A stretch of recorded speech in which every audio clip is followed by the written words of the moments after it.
The WWE releases Nia Jax, Karrion, Kross, Keith Lee, and others let go from the WWE. We just watched Smackdown. We're watching AEW Rampage. You can hear Johnny North coughing. He's ready. Let's go. Oh, we can hear me. That's great. Yeah, I can still hear you. I can still hear you. I can still hear you too. Yeah, I know.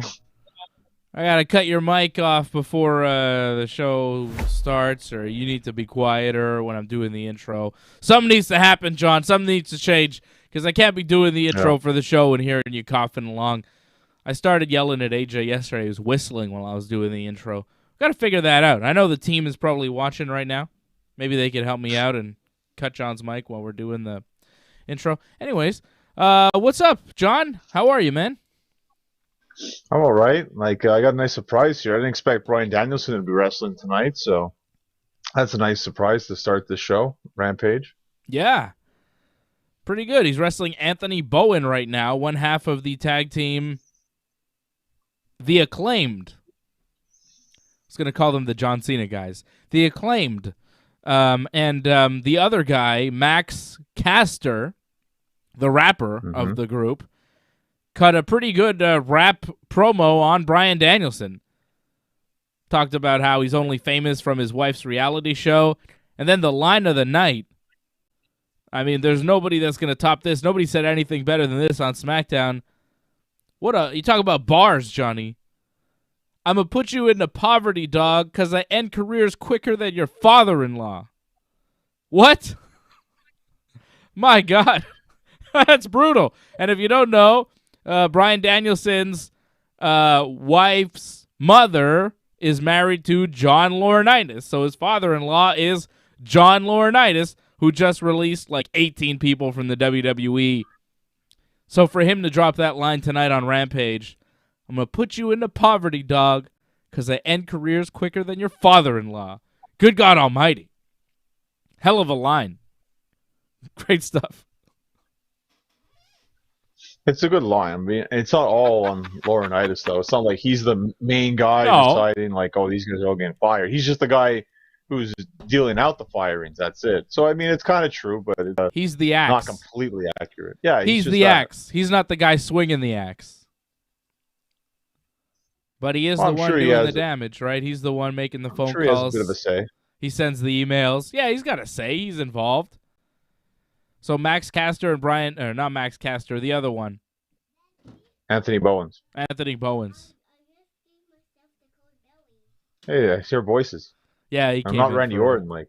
No. Do they torture you, these voices? Or do they understand? Hopefully they understand. All right. What's the lyric? They talk to me. They understand. They talk to me. Yeah, they talk to me. Yeah, I hear voices in my head. That's all I know. They talk to me. They understand. They talk to me. So he talks back because they understand, right? He must talk back because they understand what he's saying. I feel he did a promo talking about that one time, didn't he? When he was feuding with The Fiend. I think it's so stupid that they made like his character just use his theme song as part of his gimmick. I thought that was bad, but hey. Triple H's health is in question again? People asking this? Yeah, I don't know. We just got a question about Triple H's health. I mean, this is something I've been wondering. Since his heart episode, whatever happened there, he had a heart issue. They changed NXT. They fired a bunch of people, and we haven't seen him since. Like, Triple H has been completely missing since he's had that. He hasn't made a public appearance as far as I know. Where's the game? It's a good question, Abdul. Well, I feel like this goes back to, like, I don't know if you remember when they did Randy Orton Triple H on Raw. I think it was last year. Nice new sounds. New subscribers, always good.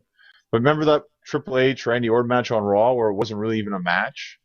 Because Triple H didn't feel like he was good enough to have a match. It feels like he's been, like, not in great health, like, for a while now.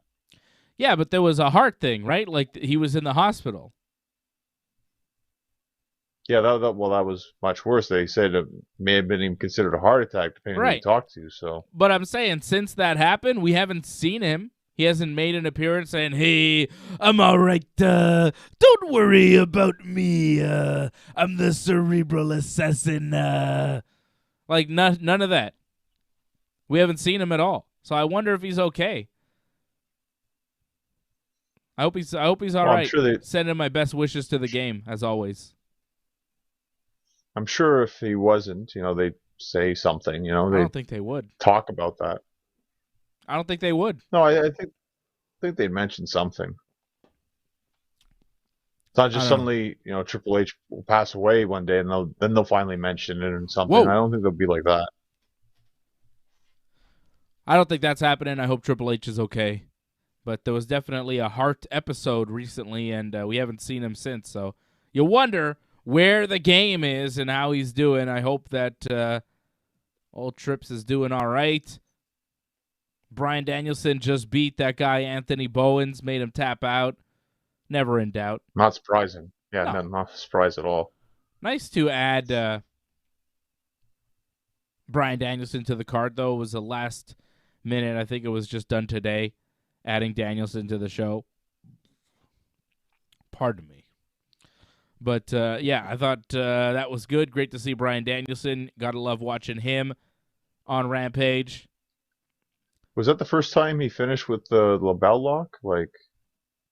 No, I think he has. I feel like he's always... Has he? Because he's always done different submissions, I find, in almost every kind of victory.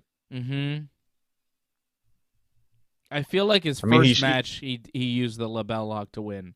He used it, but he didn't win with it. I feel like it's the first time he's won with it. You might be right, because his first match with Kenny? Yeah. Yeah, I don't know if he's actually won with the label lock. Anyhow, he did tonight. Oh, and here comes CM Punk for the promo with Eddie Kingston. This is going to be good, man. Oh, this is a good episode of Rampage. CM Punk, Eddie Kingston face-to-face promo. So the WWE has released Nia Jax, Keith Lee, Karrion Kross, Scarlett, B-Fab, Mia Yim, Eva Marie, Harry Smith, Grand Metalik, Lindsay Dorado, Frankie Monet, Amber Moon, Oni Lorcan, Jesse Camilla, Zeta Ramir, Trey Baxter, Katrina Cortez, and Jeet Rama. Now, some of these people I am totally unfamiliar with, and you will be too. But let's talk about the people that we do know. Let's talk about Nia Jax, which seems to be the most controversial release so far. She posted a long statement about about her release and about her mental health, and we could read that statement here for you on the show. We could get that statement up for you from her Instagram. But Nia Jax, among some, according to the New York Post, released, at least in part, because they refused to get vaccinated against COVID-19. She's not the only one, apparently. They said from the ones released. The New York Post and the Wrestling Observer both reporting that Nia Jax and others were released in part due to their unwillingness to get vaccinated because, of course, the WWE is a traveling company and they need certain people to travel, and many countries won't let you in or out, depending on your vaccination status. So it's an issue if you're a traveling performer, and it was an issue for certain WWE wrestlers, and apparently Nia Jax was one of them. But, I don't know. It's kind of vague, the story, because it's saying, yes, her refusal to get vaccinated was a part of the reason why she was released, but maybe not the entire reason. And other people apparently on the list of people that were released due to their refusal to get vaccinated, but it's not clear if it's all the people on the list or just a few. It seems like some of the people on the list of 18 that were released due to their refusal to get vaccinated, but then some were released due to completely different circumstances. And they were all told it was budget cuts. Like, none of them were told reasons why they were being released, be it vaccination or we don't like you or we see nothing with you or whatever. They're told, budget cuts, we got to cut costs and whatever, which is what businesses say when they don't want to really give you a reason, even though they may have a reason. They can't, for legal reasons, go out and say that because then they're up for lawsuits for wrongful termination. So if they say budget cuts, it's harder to sue them afterwards. So that's what they do. So Nia Jax, not vaccinated against COVID, apparently. We find this out. And also released by the WWE, which is honestly shocking. She's cousins with The Rock. She's been a big star. She's been a champion in the company. She's wrestled some big matches. I was shocked that the WWE had released Nia Jax. Let's get her statement here for you.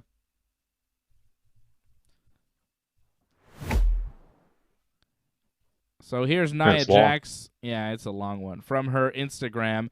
I usually keep my personal life private, but yesterday's reports leave me with no option but to clarify matters. I recently took a short leave of absence from WWE for a mental health break.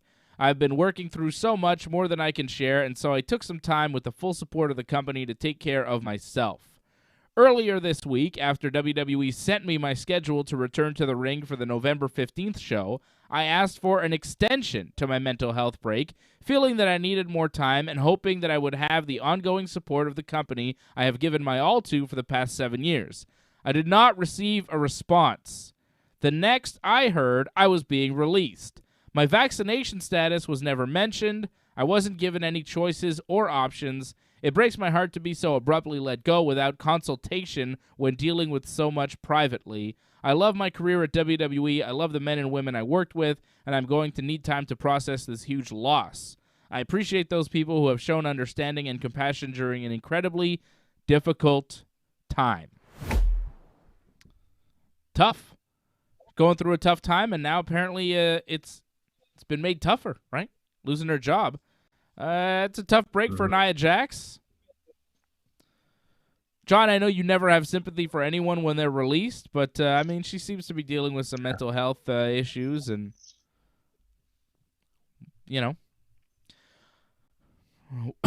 whatever. Sympathy or not, I'm just surprised she got released. I thought WWE liked her. Well, it's a tough situation for a lot of reasons. You can bring up the whole vaccination issue. Like, one part, yes, it's going to different countries. That's a problem. Then just the people you work with, too. I can't imagine some people are happy working with someone who's not vaccinated. I imagine issues might come up with that. So maybe the work environment as well. If it creates an uneasy work environment, maybe it's better to cut that instead of a bigger name in a sense. So there's that taken into consideration. There's also the fact that she's kind of been injured quite a bit recently. Like, wasn't she injured like a year or two ago? Like, she's out for almost a year, and now she took time off again. I'm not saying that, she can't take time off, but the fact that you keep taking time off, that usually, like historically in WWE, that doesn't play well into your favor. Not only that, there's a time when they may feel like they've run their course with certain talents, right? Sometimes the WWE just decides to move on. They moved on with Braun Strowman, they moved on with Bray Wyatt, and now they're moving on with Nia Jax. 37 years of age, apparently, the mandate for the WWE in hiring women especially is 25 and under. So they're not looking for 37-year-old people right now, apparently. Yeah, which is kind of I imagine rough. There's exceptions to that, but that's like for the new ones starting. Like, yeah, that's what they want. Sure, but but they're looking to get younger in general, right? As they should. And if you're not one of the main pillars of the company, and if you're kind of on the outside of things, I guess you could be let go. But if Nia Jax could be let go, I think any number of them could be let go. Look at Alexa Bliss. Like, she could be let go. At this point, anybody could be let go. Yeah, I got, definitely. I mean, you if you know, think about it with Charlotte as well, that could easily happen. It feels like that could happen at any point because it feels like there's been so much controversy with her. However, she's a draw, and it's hard to actually get rid of her because she's one of the most over people in all of WWE. So it's really hard to get rid of her. Also, you got to wonder, did that play a factor in as well? That whole Charlotte versus Nia match. yeah, good point. That match kind of went off the rails, right? Things went wrong in that match. Things got a little too real. Mm-hmm. Is Nia Jax in trouble because of that? Is that, one of the reasons why she got fired? Because she messed with the Queen? It's Charlotte Flair. She's one of the top stars in the company. She could do whatever she wants. She could change the script in a promo, and they're not going to do anything to her. She's protected. She got into a real fight with Charlotte Flair, who's protected. She got into this fight on TV. Somebody's got to be fired after that, you would think. That could be a reason alone to fire somebody. You fight for real with Charlotte Flair? Match goes off the rails? It's a fireable offense. Not to mention all the other things that Nia Jax has done in the past, right? Punching Becky Lynch, busting her face open, injuring different people. I mean, the Charlotte Flair... Yeah, sure, I don't hold her accountable for it at all. I think that, she was a little green and she's bigger and stronger than everybody else. Things are going to happen. I thought Nia Jax had a kick-ass match with Ronda Rousey when Ronda was around. I like Nia Jax. I'm a little disappointed that she got let go. I'm just saying, from WWE's perspective, trying to figure it out. I'm trying to figure out why they would let her go, right? And to me, I think, maybe the Charlotte Flair thing was the last straw. She's not vaccinated. She's refusing to get vaccinated. We can't take her on tour. She's fighting Charlotte on TV. She's 37, and we're kind of done with her. There's nothing else for her to do. We're moving on. We got new stars we're trying to get over. We got Shotzi now. Fuck it. Let's get rid of Nia. I don't know. I was surprised when it happened, but if you kind of think it through, you can see why they might make that move. You could see why. Again, I like Nia. I think she's super talented. I think the WWE could have had a place for her for several more years to come. I think that AEW or Impact would have a great place for her. I think Nia Jax is money in pro wrestling, and she could go wherever she wants. She's unique. There's nobody else in WWE like Nia Jax. Nobody else in pro wrestling really like Nia Jax right now. On the women's side, who is the, who is the giant Samoan smashing machine? Well, I guess it would be Tamina now, right? Yeah, but Nia is like Tamina 2.0. She is a better version in a sense. You're not wrong about that. But again, they have somebody else, and they're probably looking to groom someone new anyways. They probably had someone in mind. So that's it. They just realized when they looked at the landscape of everything, who can we cut off and who's causing us more problems? They probably just looked at it like that. Somebody they've done a lot with for a long time, and now they're letting her go. I was a little bit surprised to see Nia Jax let go. I was more surprised, honestly, to see B-Fab let go because they just debuted Hit Row a couple of weeks ago on Smackdown. She was on Smackdown last week. Meanwhile, this jabroni-ass group came out tonight. We can talk about them tonight, but this B-Fab, she's the one lady in the group, and she's not there anymore. She got released yesterday. I think she probably refused to get COVID vaccinated. That's my guess. Because, otherwise, what the fuck? What did she do? Right? It's got to be a vaccination thing with her. That's my bet. Because, why debut them with her and then release her a couple weeks after their debut? They haven't changed the gimmick. It's the exact same thing. Just minus her. And they come out, they don't even address it. It's not a good look. This group looked terrible tonight, by the way. Hit Row. We'll talk about their booking tonight. Horrendous. Not their fault. I find WWE's fault. No, you're completely right, but I find it's very much like how Malachi Black, how he showed up on SmackDown, he took out Big E, and then suddenly he's released. Like, you start an angle with him, and then you just cut him off. It's like, creative's doing one thing, and then WWE management's doing a whole other thing. So I think that's kind of the thing where they're like, well, we have these ideas, we're going to do them. But in the backstage, like, well, we're going to cut this person. Who cares what they're doing? Just cut them. That's what it kind of seemed like. And you wonder, like, who's left? There's still a lot of people. Don't worry. I guess, but you watch the show and you're like, Madcap Moss? He still has a job? I got to watch Madcap Moss and Rick Boogs and Baron Corbin and all sorts of jabronis we saw tonight. Ridge Holland? No Boogs tonight. Mansoor? The rest of Hit Row? I mean, I don't know, man. I'm not saying it was good. I watched SmackDown to see Charlotte Flair. She is a draw. She, to me, is the draw of SmackDown. She's the SmackDown champion. Where was the Queen tonight? Yeah, it's disappointing. Yeah, no Charlotte, no Sasha even, too. What gives? Shotzi promo. No Charlotte, no Sasha. Yeah, it's weird. Well, it goes to show you, SmackDown, I mean, 2 hours, it can go by kind of quick. And like you say, like, you feel like there's not a lot of people. There's still enough people to fill up the show. So it's hard for people to get on the show, I find. So I think it's fine. Some people are going to miss it. You didn't see Roman last week. Now you finally saw Roman. Yeah, well, it was FS1 last week. They weren't on Fox, so no need to have Roman. We saw plenty of Roman. Plenty. What? You should always have Roman. I mean, he's the main guy in WWE. He had to take a vacation. He had to get a little rest, which I think he deserves. I hate that. Working hard. That's stupid. Like, to give it that BS story when people know he's there. He worked like a dark segment afterwards. Like, oh yeah, it's terrible when they do that stuff. Yeah. I don't know why they didn't have him on TV if he was in the building last week. That is kind of weird. Matthew Henley, who I met at the MEW wrestling show, he's got a question. He wants to know who I think will win the Royal Rumble.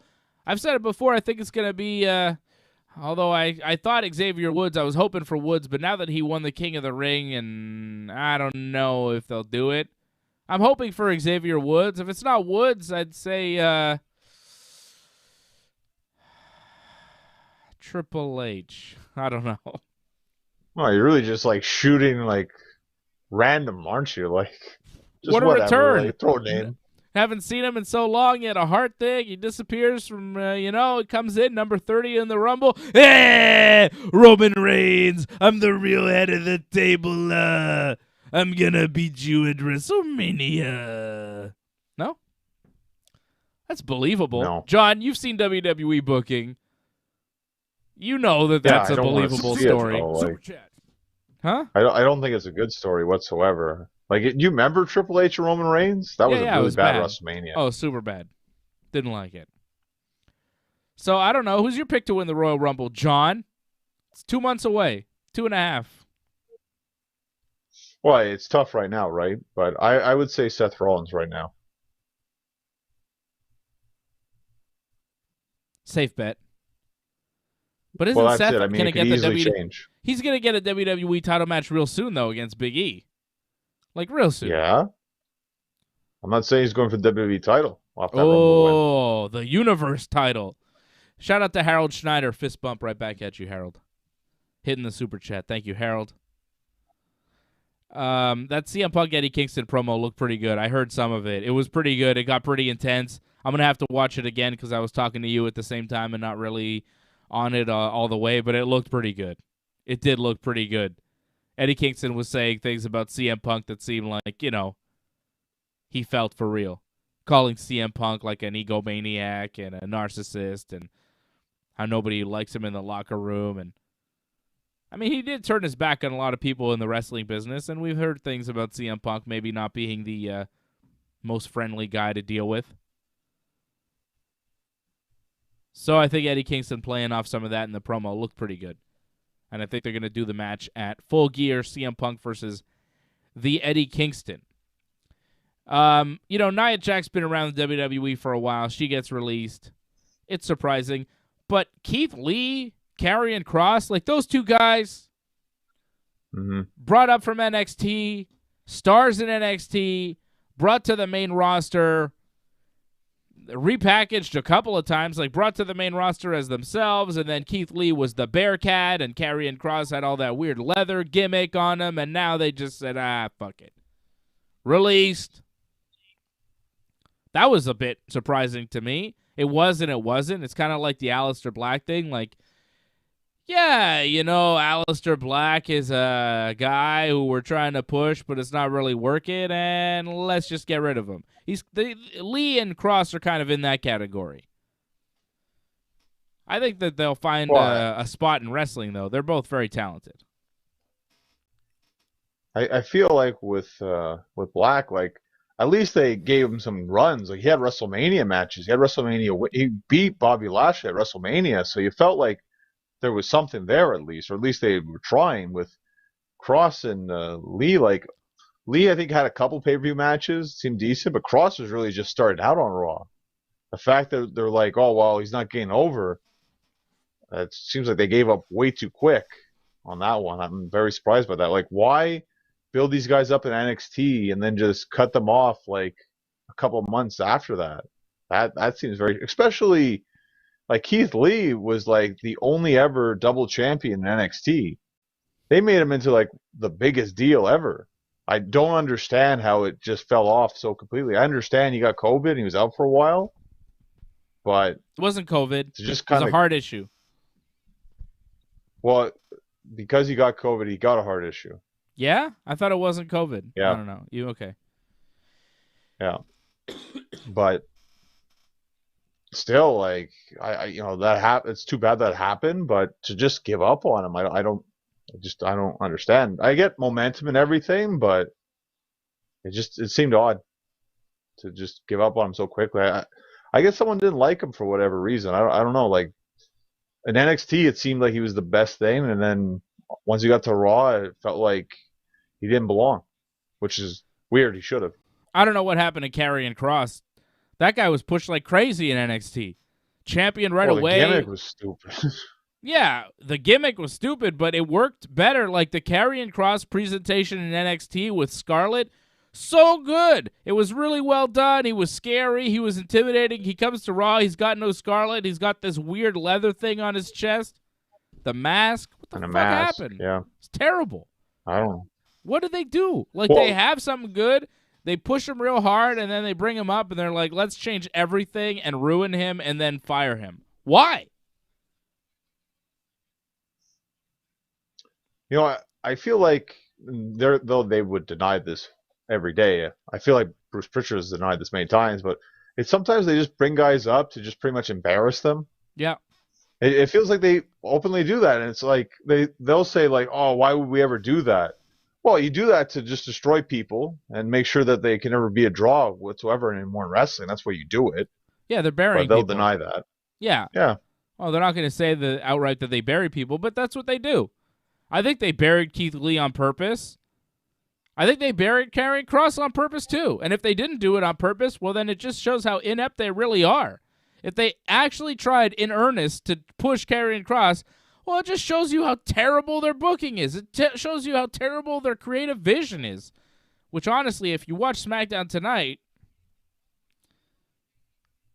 kind of think it's a pretty awful creative vision from the WWE. Some pretty terrible stuff we saw on SmackDown tonight.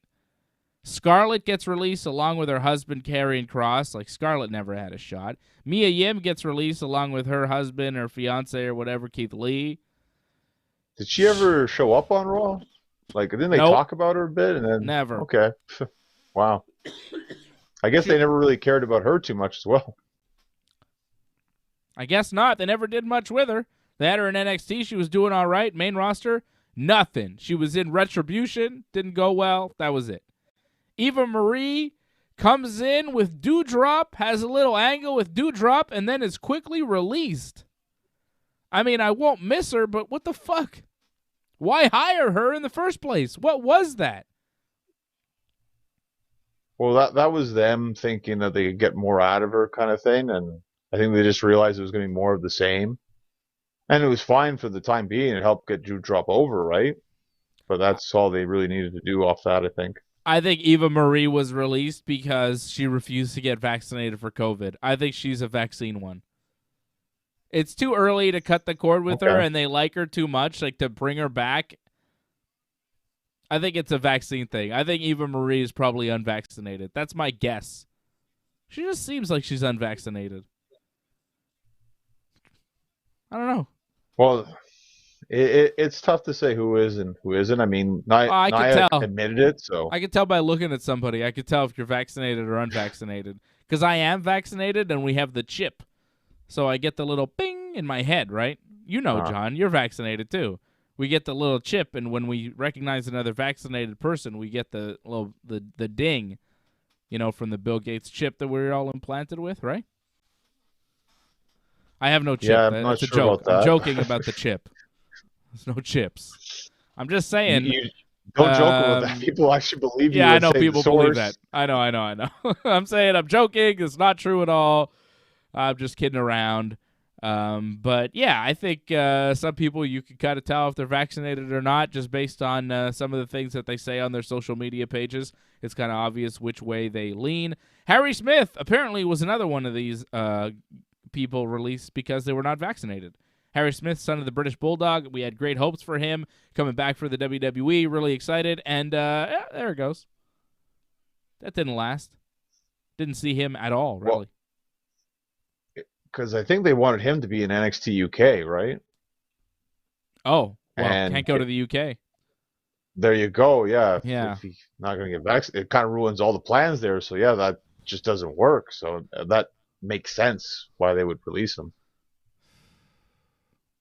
You've known wrestlers who've been, like, unvaccinated, and then they were not booked on shows because they were not vaccinated, and then when they realized they were out of work because they were not vaccinated, they realized, okay, well, I'm going to get vaccinated so I could get this job, right? How comes these WWE people don't care enough about that to get the shot? It's not worth the money for them? I don't understand. Harry Smith, seems like a good deal. All you got to do is get the shot, man. What do you think it's going to do? Kill you? There's millions of people around the world that have got the shot. Are you scared? What's the matter with you? Take the money. Take the shot. I mean, risk it. Even if you think something bad's going to happen to you. Take the shot and, roll the dice, man. It's good money.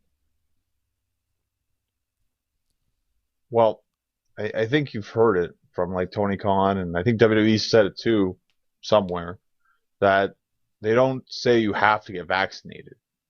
It's encouraged, but it's not like you have to get vaccinated or you'll lose your job. Yeah, but and it's encouraged. They kind of can't do that. Yeah, but they know that they're traveling to foreign countries where they have to be vaccinated to enter, and it's a touring company, so what do they think is going to happen? They're going to get an exemption to tour?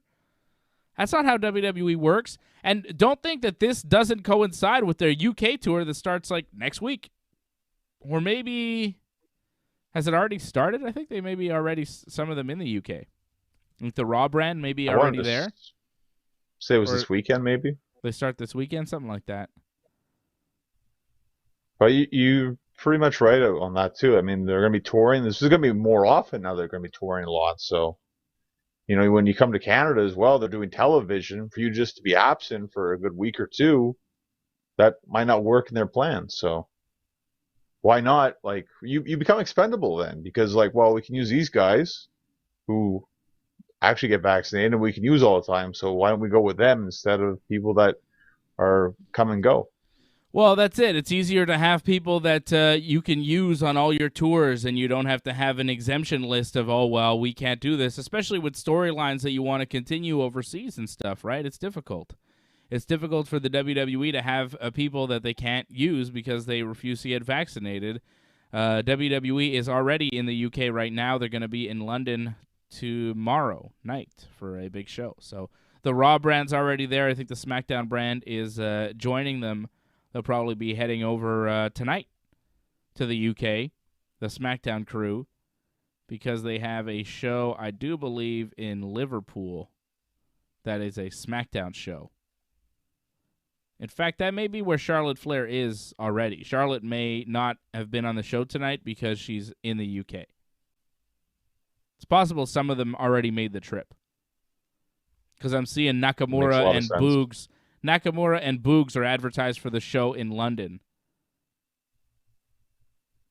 So that's probably why they were not on the show tonight, because they work in London tomorrow at the Wembley Arena. So that's going on right now. WWE is in the UK. Grand Metalik, Lindsay Dorado released. I was just talking about these guys the other day when we saw Kalisto on Dynamite, right? And I was like, yeah. and I was like, is Grand Metalik and Lindsay Dorado still with the WWE? And then you're like, oh, well, they didn't get drafted, but they're still technically part of the show. And I said, they might be on the chopping block. And here we go. They got released. They'll find work in Mexico or anywhere. They're ridiculously talented. Ridiculous. They got to wait till February, though. What? Well, not 90 days, right? Because they were on the main roster, so they have 90 day no compete. Like the NXT people, like Scarlett, it's only 30 days, but for them it's 90. Well, that's rough. That's rough.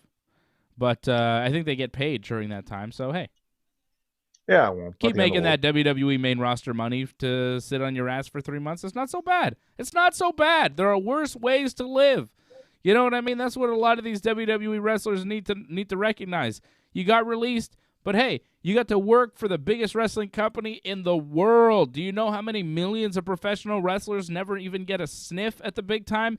You got in the big time, you made a ton of money, and even if you didn't make millions of dollars, you still made more money in the WWE than you would wrestling pretty much anywhere else in the world. Most places you wrestle, you're getting a fucking hot dog and a Coke. And some of these people don't even know that life. They don't know the life of making zero money and struggling to be a professional wrestler, making $20, $50 maybe for a match if you're lucky. They don't know that life. So just, be happy that you made a ton of money in the WWE and your indie value is higher now than it was before you were in the WWE. If you even worked the indies before you were in the WWE, which, Nia Jax did not. No wonder she's heartbroken. She's been making probably a shit ton of money for several years, and now the fucking gravy train is over. But the fact that she was even there is a privilege compared to, when you look at the pro wrestling business and how many talented people never even got close to the WWE. It sucks to get fired. No one wants to get fired, but the fact that you made it close to the big time, you were in the big time, it's a good deal. Right, John? I mean, tons of wrestlers who would love to be in, you would love to be in a WWE, but it's just, it's not in the cards for some people and it's in the cards for others, and it's just the way the cookie crumbles, man. So, I'd rather watch you than fucking Rick Boogs. I'll tell you that much, John. I appreciate that, but I mean, that's not a huge, but it's not a huge compliment. I'd rather watch you over Roman Reigns as well, John. So there's that. That's a bigger one. Yeah. Oh, they're doing Pac against Dax Harwood on Dynamite. They got a big 6-woman tag. Ty Conte, Anna Jay, Thunder Rosa against Britt Baker's group. Not bad. Big done. Well, this is the last Dynamite. Wow. Bryan Danielson versus Rocky Romero. Oh, that's cool. Huh. Again, this is the last Dynamite before the pay-per-view. So it's interesting. There'll be in Norfolk, Virginia. Home of Hangman. Well, he'll get a big pop, obviously. They're doing TV in Hangman's hometown. Oh, no, wait, sorry. They're going to be in Norfolk the following week. They're going to be in Indianapolis for Dynamite. Sorry. And that's 6-man that we that's interesting. For Super. John, they're going to be in Hangman's hometown the week after the pay-per-view. You think he's going to be champion? Well, I've said it from the start, yes. Yeah. So. I just realized. Hangman's hometown a week after, Rampage and Dynamite double taping on that Wednesday, the 17th. Pay-per-views on the 13th. Yeah, Hangman's for sure winning now. Now I just realized it's all coming together. They're going to be in Indianapolis for Dynamite next week, and then Minneapolis, Minnesota for Rampage, and then Minneapolis as well on the Saturday for the Full Gear pay-per-view. Now you're coming around. That's the thing, not me. Like Yeah, I'm figuring it out. thought this from day one. I didn't realize the scheduling, though, John. It's the dates. The dates in Norfolk, Virginia, right after the pay-per-view gives it away. That's a Hangman Celebration. I mean, why else would they go there right after the pay-per-view? Mm-hmm. You know, it's all about the Budge. It's Budge versus Johnny Hungy right now. Main event of Rampage. Yeah. Johnny Hungy, main eventing Rampage, baby. Where he belongs. Oh, I think he's going to do the Budge. Budge! Oh, super kicked. Come on, Hungy. He's not going to win, but I'd like him to. Well, they confirmed the match that we speculated on, too. The Super Elites against Christian Cage, Jungle Boy, and Luchasaurus. Yeah. Like, that's going to happen for Full Gear. Apparently, Falls Count Anywhere match. Oh, that's more fun. Well, yeah, we don't have to worry about rules that way, so it's better that way for the Bucks. I just think the Bucks don't have rules anyways. The Bucks and the Jurassic feud is played out. Like, we've just seen too much of it. I'm tired. It is, but, you know, you want them on the pay-per-view, and there's really nobody else, so. No, you're right. It's just something for the Bucks to do. Johnny Hungy just gorilla pressed really, Adam Cole. About it. Huh? It's opening match, you know, they get the crowd going. Yeah. See that Hungy gorilla press? The power of Johnny Hungy. Gotta admit, the guy is super strong. Very impressive. Well, they need to start pushing him as like the main guy in the Dark Order. I find that he's pushed as a star, but not as the main guy in Dark Order. They do too much with the 10 and the 5 and the other guys. It's got to be more focused on Hungy. I agree. So Grand Metalik, Lindsay Dorado, I think are going to find homes anywhere in pro wrestling. Frankie Monet, formerly Taya Valkyrie, kind of surprised they let her go so quickly in her NXT run, but you know, they got a whole new breed of talent in NXT, so I think they hired her with a different NXT in mind, and now there she goes. Mm-hmm. She's also married to John Morrison, who's still with the WWE. Which, you know, we haven't seen much of him lately. Yeah, he's been on Raw doing a little bit of a meditation gimmick, finding his chi. That was a thing.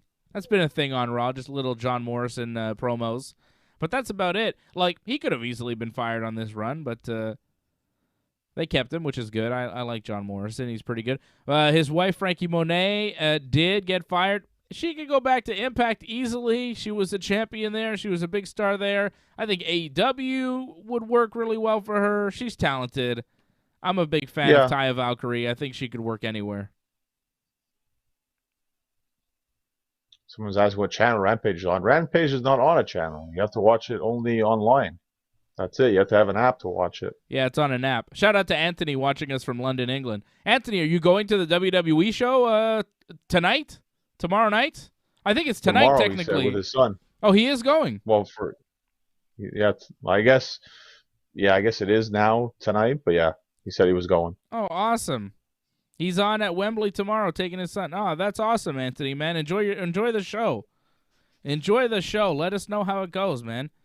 Come back on the chat and let us know how you enjoyed that WWE show in London.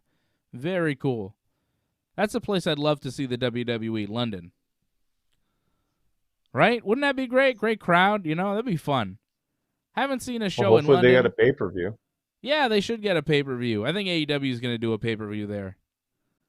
For sure. Well, that's great, Well, Anthony. just do a Enjoy Dynamite. the show, man. That would be a big thing for them first. Yeah, but whatever. Dynamite and a pay-per-view. Come on. Those fans out there are hardcore. There's a lot of wrestling fans out there. They don't get a lot of TV from any pro wrestling companies. And to watch the TV, they got to stay up till all hours of the night, you know? It's like 5 a.m. out there. Come on. Yeah, it's rough. It's hard to be a UK or a European wrestling fan in general, man. Just because of the time zone over there, it's difficult. So I got mad respect for them for staying up late to watch this stuff. I mean, I watch it at a normal time. I mean, these shows start at 8 o'clock Eastern for me, and sometimes I'm falling asleep. I can't imagine some of these guys, right, watching over in Europe. Right, John? I mean, we fall asleep sometimes watching these shows because they're so boring, and it's like 10:30 at night. You're like dozing off on the couch because it's so boring. 2:53 a.m. right now for Anthony. I mean, you know, he's staying up. He's watching SmackDown. Like, SmackDown ends at... Watching us. SmackDown ends at 2 a.m. over there. You know what I mean? That's rough. I would just PVR that. Like, I would not stay up that late. It'd be hard. Well, you got to watch us, John. I mean, watching us is the best part, I think. We keep you awake. Watch us live, We keep the energy. We keep the energy going for the pro wrestling world. Johnny Hungy, Adam Cole in the middle of the AEW ring on Rampage right now. We're watching on the app. You hear AEW is going to do a streaming service? Apparently they're working on that. Next year they're going to do their streaming service. It's got to include the pay-per-views, right? Like, would you pay $10, $15 a month for an AEW streaming service that had the back catalog, maybe their pay-per-views included? Maybe the Ring of Honor video library too?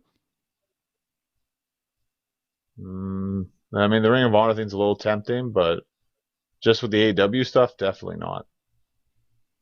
I've heard the Ring of Honor video library may be up for sale right now, so AEW picks that up for their streaming service, you know? Could help. Could make it more interesting. $5 a month, John. I'm trying to lower the price and entice you. No, nothing. You're paying $0. Well, think about it. Like, I already see all the pay-per-views, so what's there really to go watch back on? We watch Dynamite every week, and Rampage. We've seen every episode of Rampage. There's really nothing to go back and watch, really. If I want to see Dark, I can go watch Dark on YouTube. So there's no reason to backlog. Say it costs you $120 a year, right? And an average pay-per-view costs you $60 for the pay-per-view, right? So 2 pay-per-views, it's $120. Like yeah, okay. Well, 2 pay-per-views, say it's $100, and this thing will cost you $120. If you want to buy all 4 pay-per-views, it's still going to cost you $200 for the year. This costs you $120, and you're going to get all 4 pay-per-views. I would do that. Why not? They won't do that. They won't do that, though. Like, why not? WWE did it. WWE did it. Yeah, but that's the best deal they ever came up with. That's the greatest thing WWE's ever done for their fans. I don't give a shit what people say about the network. You used to have to buy these pay-per-views. Then they were like, you know what? Fuck it. $12 a month, $9 a month, whatever it is. $10. Give us $10 a month, and we'll give you the pay-per-views and all our back catalog. Like, good God, the video library that you have for WWE Network, plus the pay-per-views, like, it's a pretty good deal. I love the WWE Network. I'll be a subscriber for life, man. As long as they keep giving me those pay-per-views for free, I like the effort on some of those pay-per-views, though. Well, they're shit pay-per-views, but still, it's WrestleMania for $12 a month. I mean, that's good enough. WrestleMania, Royal Rumble, Survivor Series, SummerSlam, those are worth it. Just those alone. And then the extra shit, it's good. Crown Jewel and shit, you know, why not? Some of these documentaries are good, you know? It pays off in the end, but I find with AEW, because they try to sell the pay-per-views for pay-per-view, you're not going to get them, at least like through that. Maybe you'd get them a couple months down the road kind of thing, the pay-per-views, but you wouldn't get them right away, I don't think. Well, I'm not paying for that. Because they don't have a big enough video library. They haven't been around for that long. The back catalog is like 3 years. Who cares? Well, UFC, if they could get Ring of Honor. UFC Fight Pass is good. Because they have, Ring of Honor, PWG. If they could add some wrestling companies to that, that'd be good. Maybe it'd be worth it, you know? Right. Do a package with New Japan World. Make it a mixed deal, you know? Merch. Good luck with that. Sounds like a lot of problems with that. Yeah, it's not going to happen. Not going to happen. But like UFC Fight Pass, you know, they have a service that I subscribe to. It's like $100 a year or $10 a month, but I subscribe for the year because it's cheaper. And there's a lot of fights that you could only get on Fight Pass. There's tons of fights, actually, you could only get on Fight Pass. The app is really easy to use. It's on all the smart TVs and all the things. It's like really accessible. I love UFC Fight Pass, but they don't offer the pay-per-views there, you know? So that's the thing. You got to pay extra for the pay-per-views. But the back catalog for the UFC, it goes back. It's like every single fight that they've ever done since 1993. So it's a lot of stuff, especially for me when I'm doing research for fights, trying to prepare the previews and stuff.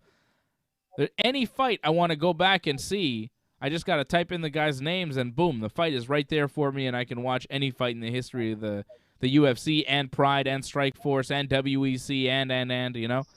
So UFC Fight Pass is like a really good deal because they have the back catalog and because they have exclusive fights. If AEW could have, you know, a back catalog of a few different indie promotions and some exclusive content there, I think they'd be good. But adding the pay-per-views to the mix as well, like making the pay-per-views part of a streaming service, I think they would need. I think that would be that would put them over the top and get them a lot of subscribers right off the bat. Because I think if they don't offer the pay-per-views and it's just kind of a back catalog of some old matches you've already seen, I don't know how many people actually sign up. Because they don't have that longevity, you know? They got to offer exclusive content, and they got to offer, like, good exclusive content, and also, I think, pay-per-views. But we'll wait and see what AEW does. But apparently they're working on something for next year. Some sort of streaming service. Well, I'll wait and see how that all works out. Again, for stuff like that, though, you got to make exclusive content for that. That's what happened with WWE was the fact that they had all those docs come out, like the Steve Austin specials they have as well. All that kind of stuff helps. It's the pay-per-views, though, that really sell it.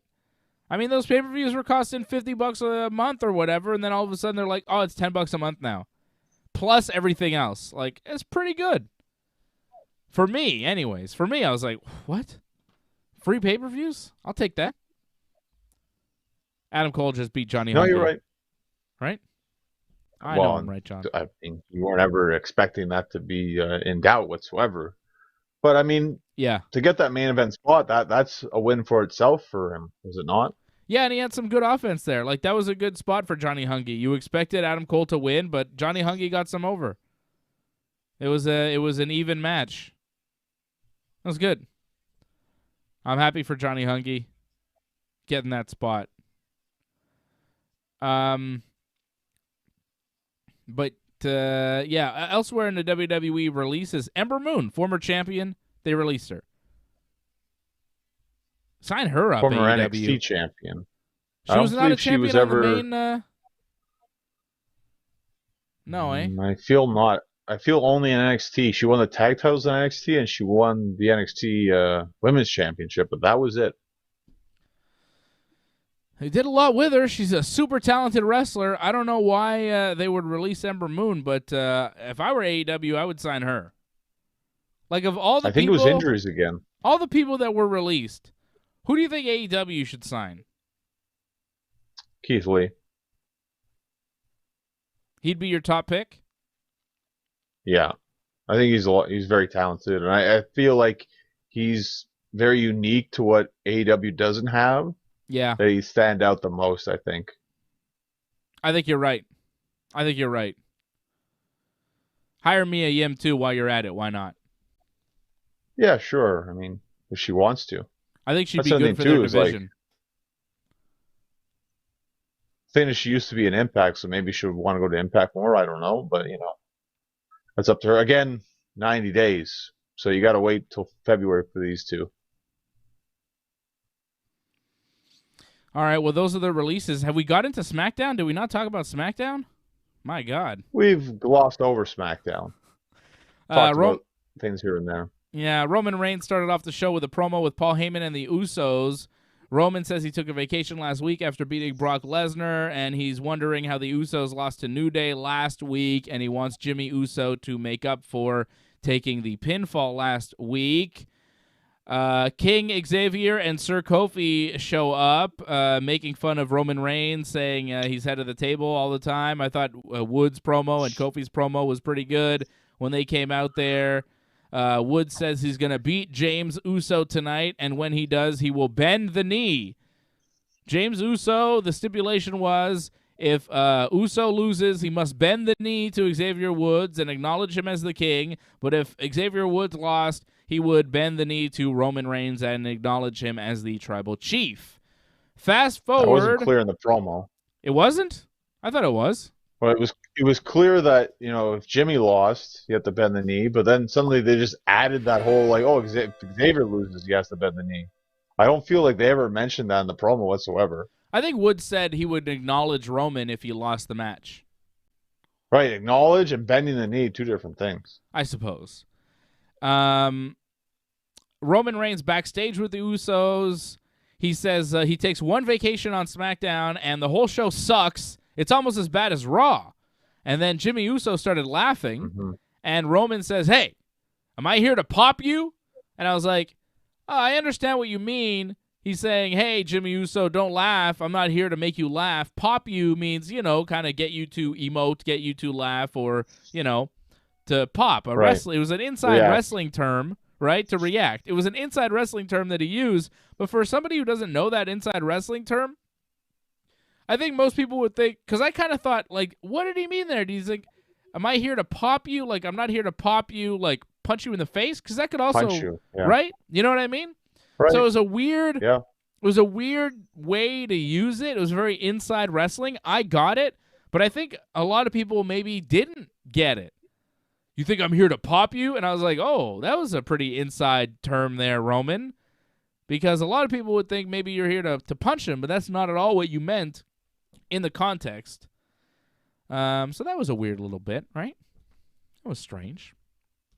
Well, it just felt like he was just saying lines that people have been saying about the show, and they just like to throw like insider terms to make it seem like it's very edgy, the whole promo, but it really wasn't, because it was planned for him to say all that stuff. So it's nothing that we don't hear every week where people are like, SmackDown wasn't good and this is almost as bad as Raw. I feel like that's tweeted almost every week. No, Raw was way better this week than SmackDown. Way better. I'm just saying what you hear, though, Okay, well, I'm going to tell you some things, and you can hear them. I watched Raw, and I watched SmackDown this week. Raw was way better. Way better. Raw was actually pretty damn good this week. SmackDown was pretty damn awful. That's rare, though. It hasn't been like that for a while. Well, since the draft, it has. Yeah, since the draft, that's very true. Raw is the better show since the draft. Much better. Tonight's show would have been much better if Charlotte Flair was on, but she wasn't for some reason. Where's Charlotte? We got 2 more episodes of SmackDown before Survivor Series. Are we going to see Charlotte versus Becky at Survivor Series? Yeah, it's surprising, right, John? We got 2 more weeks of WWE TV before Survivor Series, and they've booked jack shit for this show. It's going to be a bad Survivor Series, it sounds like. Just random matches put together, it sounds like. It's in Brooklyn. The crowd will destroy it if it's terrible. Well, I mean, it won't be bad in the sense that... It could be bad. You'll see a good, like, performance in terms of, like, the matches. It's just there'll be basically no build. It sounds like they're just going to do, well, it's Raw vs. SmackDown, basic tag teams against tag teams, This match, top 4 guys, top 4 females, top 4 females. The champions are champions, and that's it. Just standard. We don't need to build that. I think that might be the thinking going into this. Is Roman Reigns feuding now with the New Day, building towards Roman versus Big E at Survivor Series, or does Roman face Brock Lesnar at Survivor Series? Because Roman seems still involved with both. Although it seemed like at one point we were going to get WWE Champion versus Universal Champion at Survivor Series, and maybe Raw Women's Champion versus SmackDown Women's Champion, but if we get that, it's Becky versus Charlotte, and then, who knows? Charlotte wasn't on the show tonight, but Roman tonight was on the show. He did mention Brock Lesnar in his promo, but then at the end of the show, after Xavier Woods winds up beating Jimmy Uso with a roll-up and a handful of tights, Roman Reigns hit Woods with a Superman punch. After Jimmy was about to bend the knee, Roman didn't allow that, hit Woods with the Superman punch, and the Usos and Roman beat up Kofi and Xavier Woods at the end of the show, and Roman was yelling at Woods, saying, if you show up next week, I'll show you what a king looks like, and you're a cheater, Woods, you're not a king, this is my show, stuff like that. So Roman Reigns and the Usos, the Bloodline, definitely in a feud with the New Day. It's 3-on-2 right now. Big E versus Roman seems like a match that would be made for Survivor Series. Is that what we're doing here? Yep. Yeah, I think so. Feels like it. Although I don't think that's the best idea because you're just building up Big E right now. So him taking a loss to Roman, not the best time for him right now. I think it's great what they're doing with him. Thought what he did with Kevin Owens and all that, like beating Kevin like that was good. That's the way it should be done for him. But you got to keep that going. Like for him to lose to Roman, then kind of take a step back a bit. Kevin looked really bad, though, in the aftermath of that match, right? Like, oh, you sacrificed him for Big E. Like, I get it. You know, you're trying to make Big E into something, so Kevin had to be sacrificed. He was sacrificed, though. He was certainly sacrificed in the afterburn of that match when he was like, hey, Big E, I didn't mean to. Like, I'm sorry. And then Big E wouldn't accept his apology, and it felt like Kevin should just stun him. But Big E was like, I'm not accepting your apology, and I'm going to hit you with my finishing move. Made Kevin look terrible at the end of Raw there. Sounds like a heel turn. Hopefully. And it's not just, a weak babyface, because that's not good at all. So are we pushing the Big E versus Seth Rollins WWE title match? Because Seth has earned himself a title match, right? Are we pushing that to the January 1st pay-per-view? Because after Survivor Series, that's the next pay-per-view. And is that when we do Brock versus Roman again? Strong possible. I think Brock, you might hold that off till the Rumble, to be honest. Because I think that's his next scheduled appearance. So I think that's what's going to happen. So he won't work that January 1 show? Really? It's called Day 1. It's going to be in Atlanta on January 1st. Maybe he'll appear, but I don't think he'll have a match, though. I think he'll have something else. Maybe they'll have him and Xavier. Get that done over with. Mm-hmm. They got to build up Xavier favor. Yeah, maybe Xavier for the New Year's Day. Antoinette's saying Kevin is leaving soon. Seems Vince is burying him. That's what it felt like to me. It felt like Kevin Owens was on his way out after the end of that show. I was like, oh, okay, I guess Kevin's leaving. That's what the crowd felt like, too. Nah. They were like, I think Kevin's done. I don't know. He said, I'll be here, keep fighting for 3 months or 3 years. We'll see what happens. And his contract apparently is up in 3 months. I think he might be leaving. You never think anyone's leaving WWE, John, but I think he might be. Well, he shouldn't. You're making millions. Why leave? You got a good spot, too. I mean, you can say it's not good, but, I mean, you're in the main event of Raw. It's not that bad of a spot. Was Adam Cole better off in NXT or in AEW? Honestly, NXT, he was the top guy. And NXT revolved around Adam Cole. AEW, Adam Cole's there. It's okay right now, but, I mean, he's not the guy. Like NXT would not revolve around Adam Cole right now, though, John. Do you think Adam Cole right now is better off would have been better off in WWE or in AEW? Well, that's different. Yeah, of course, because it changed. But, I mean, for years, it was all about Adam Cole. What about Bryan Danielson? Every takeover felt like. Yeah, I know that. But, you see the way the wind is blowing. It's not blowing in the favor of these guys that were indie wrestlers and Ring of Honor stars before, WWE. A lot of these guys are getting eased out of the promotion. They're trying to start fresh, get a new brand of wrestler. They're looking at big, athletic, ex-football player type guys to mold into professional wrestlers. They're not looking at real wrestlers anymore. So a guy like Kevin Owens, I think, is on the outside looking in. That's what it seems like to me. But, hey, I could be wrong, although Johnny North is the guy who said Kenny Omega was going to go to the WWE and not AEW. So, just keeping And I see the tweets all the time about how, it's the biggest regret of Kenny's life. People keep saying that Kenny should have went to WWE. Yeah, the WWE marks, the guys that hate AEW, those guys that get banned from Twitter once every couple of weeks because they say horrible personal things about AEW wrestlers because they want to be like their hero Jim Cornette. I mean, come on. The fucking marks on Twitter that get banned that have that don't have their real name or their real face on their fucking Twitter profile. Those guys, come on. And you guys know who they are. A lot of those I see them all the time, those anti-AEW fans. They have no face on their picture. They don't have a real name, and their views are like usually pretty horrible on everything, not just wrestling. Hateful people out there. A lot of people, and you can take this into consideration as much as you want. A lot of people feel like if you don't go to WWE, like you're not really considered like among the elite in wrestling. Yeah, well, you could feel that way all the time. I don't. Just saying, there's a belief out there. Yeah, but that's becoming less and less true, isn't it?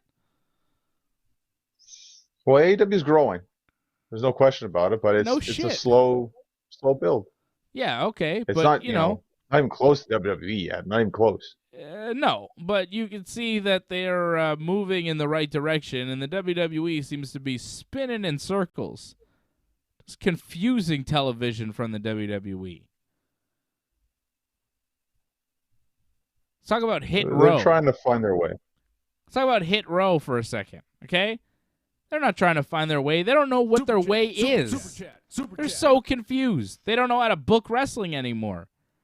Antoinette dropping a super chat saying, great job always, guys. Thank you, Antoinette. Appreciate you. And you are now the top super chatter of the day. Thank you, Antoinette. There you go. Let's talk about Hit Row and that debacle. They run into Sami Zayn backstage. Sami Zayn had run into Aaliyah and Jeff Hardy backstage and was telling Aaliyah that she should wear a pantsuit instead of her nice spandex gear that she was wearing. I thought she looked fine in her gear. Sami wanted her to wear a pantsuit because Sami is a locker room leader and he is giving advice to people. So that happened. Longest Smackdown wrestler, apparently. Yes, longest tenured Smackdown guy, whatever. Hit Row runs into Sami backstage, and Sami tells him he's a locker room leader, and their entrance is just no good. It sucks. A lot of sucking tonight. Yeah, a lot of people saying sucks tonight. Sami telling Hit Row that they could be great, but they need to work on it, and he's willing to help them. So here is a veteran of the locker room going to a group of very new wrestlers on the brand. Guys that are pretty much unknown. You don't know any of their names, really. Sami Zayn, a veteran who you do know, is coming up to them and offering them some legit advice and really does seem to want to help them. They laugh at the veteran trying to give them advice and then ask if they can show them how to do a proper entrance. Sami is happy to do it and goes and does his entrance and dances around to his music. Sami then gives a nice introduction to Hit Row. Hit Row comes out and they start running down Sami on the mic and telling him that he sucks. And then Sami goes to leave and says, all right, guys, I see this isn't going well. You guys don't want to take my advice. I'm just going to leave. And then they go and stop him and kind of intimidate him, kind of bully him in a 3-on-1 situation. And then Sami's like, look, guys, I'm just trying to help. I don't want to fight. And they let him go. And then they laugh at him as he walks away. And the crowd kind of booed Hit Row. Because why wouldn't you? There are these new guys who are being very disrespectful to this veteran who you do know that is seemingly just trying to help. Maybe he's misguided, but he does seem like he just wants to help these new guys. And in pro wrestling, you got to listen to the veterans. Most wrestling fans know that's kind of part of the whole thing and the brotherhood and getting up and, paying your dues and all that. And these guys, very disrespectful to Sami, bullying Sami in a 3-on-1 scenario, making it seem like they were going to beat him up and then laugh at him when he gets intimidated. No wonder the crowd booed Hit Row. Sami's a heel. They're supposed to cheer them, but the WWE has no fucking clue how to book a babyface. And once again, it's obvious here. It's obvious when they can't figure out how to book Bianca Belair, can't figure out to make Becky heel. they can't figure out that Becky is a babyface and it's just not going to work. And here's Hit Row. They try to make them babyfaces, and it falls totally flat, and the crowd boos them. What a fucking mess that was. And not to mention, Hit Row, also you're supposed to be a babyface group. You lose the girl in your group. You don't give her a shout-out. You don't fucking say, hey, you know, we wish we were a bigger team or nothing. You say nothing. It's like, oh, well, WWE pays our check, so fuck it. Who cares? That's a heel group right there. Imagine if you're B-Fab watching this on TV. Like, God damn, I was with these guys last week doing this shit. Now I'm sitting here and they're still on fucking SmackDown. They don't even say shit to me. Motherfucker. That was horrible, John. What terrible booking of Hit Row. Terrible. Well, first with the B-Fab thing, like, that's not their fault for not mentioning her. Like, yeah. They're given a script. They mention her there, the next one's fired. Yeah. Exactly. So you can't really go off script or, exactly. They'll lose their job. So they get paid to read the script and that's it. So don't really blame them on that one. And again, the booking's not their fault too, the way that was written. I think they were hoping more that Sammy would come off more as a jerk. He kind of was at first a bit, but that whole like 3-on-1 situation, that looked bad. Yeah. It looked like they came off as bullies a bit, and that didn't work. Like, I think the backstage stuff was fine, but yeah, in the ring, it didn't work very well. And that's also a nothing segment. Nothing really happened off that. So that's even worse. There's no action. So that, to me, that's the main reason why you boo, is just that nothing came off that. Yep. It was awful. And it doesn't help Hit Row turn babyface. Doesn't give them any kind of love from the crowd. Over. No, it doesn't get them over. It doesn't do anything for them. Yep. Doug Hepburn says it's crazy. WWE has Owens, Zayn, Finn, Joe, Shinsuke, and Rude all ready to come up and carry WWE. And what happened? I mean, they changed direction. Well, Joe's injury prone, though. It's a bit different. I mean, there's a lot of guys that are successful in NXT, and then they bring them up to the WWE main roster, and it just doesn't work. I don't know anybody, really, that was successful in NXT that got moved up to the main roster that had success.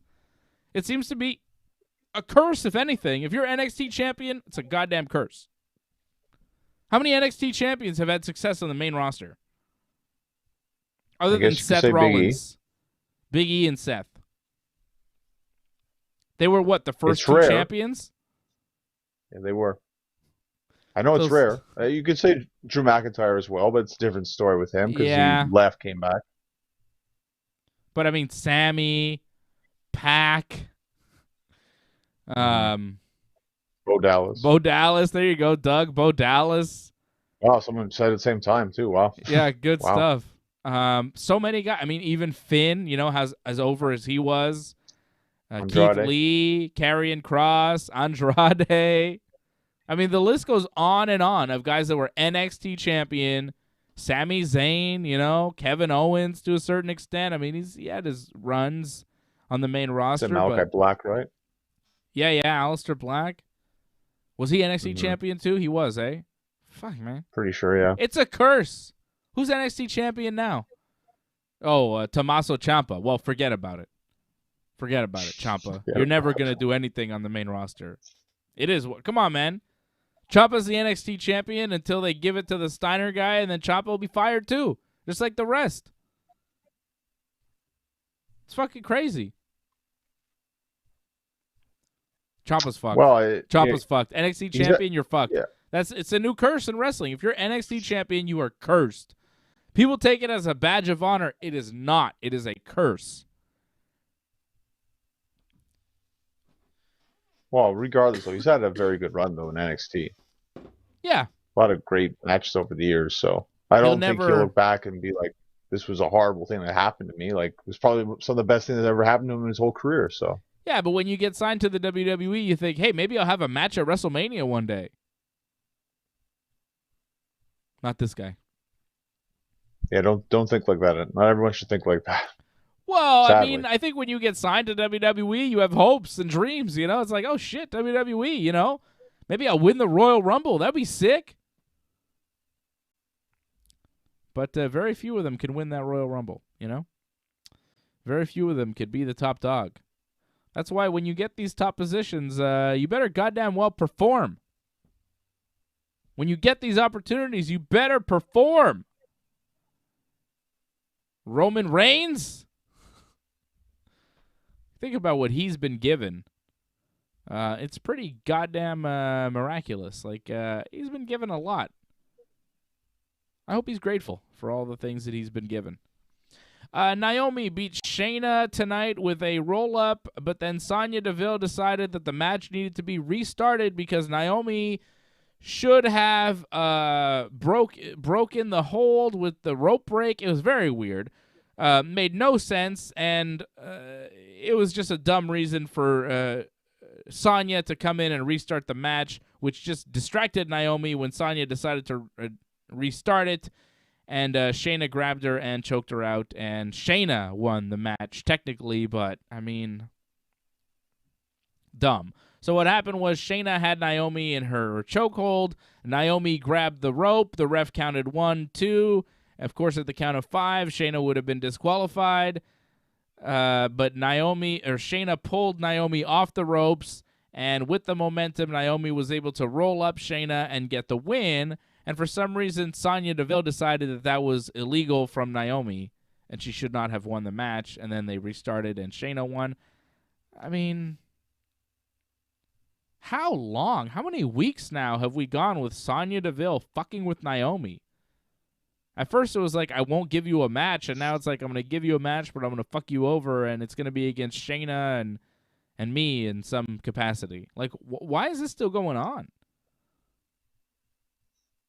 Well, I think it's just consistency at this point, just to make sure people understand the story is still going. They aren't at the point yet to advance it, so that's why we're pretty much at a stalemate right now, where it's just kind of the same thing over and over, just different variations of what's happening with the screw job. But I think eventually it's going to turn around for Naomi. When you think about it, in terms of like who's on SmackDown, I think Naomi's like the top contender, I think, to win the championship. She's not beating Charlotte. I tell me someone else who could beat Charlotte at this point. Sasha Banks. Been there, done that. I mean, so many times. So many, like, it's been done so much. Naomi's the one to do it. They don't do anything. She's the one they're truly building up, if you think about it. I'd like you to be right, but I don't believe it because they never do anything with Naomi.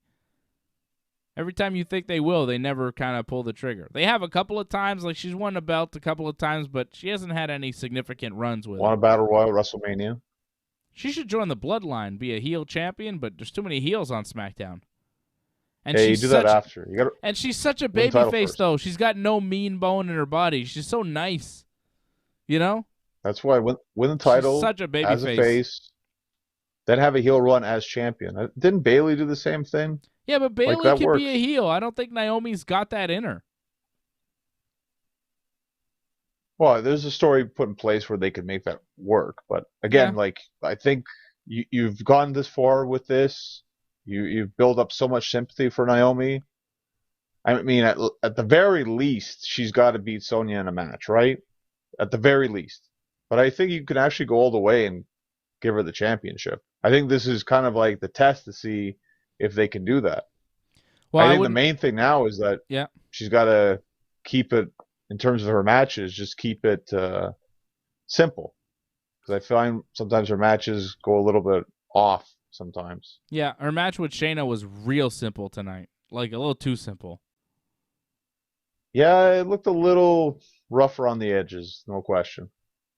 There's not much going on there. But I like Naomi, so I'd be happy to see her win the title. Ridge Holland did a backstage interview so we could get to know him. And I guess he's Irish? He's got an accent, right? That's Irish?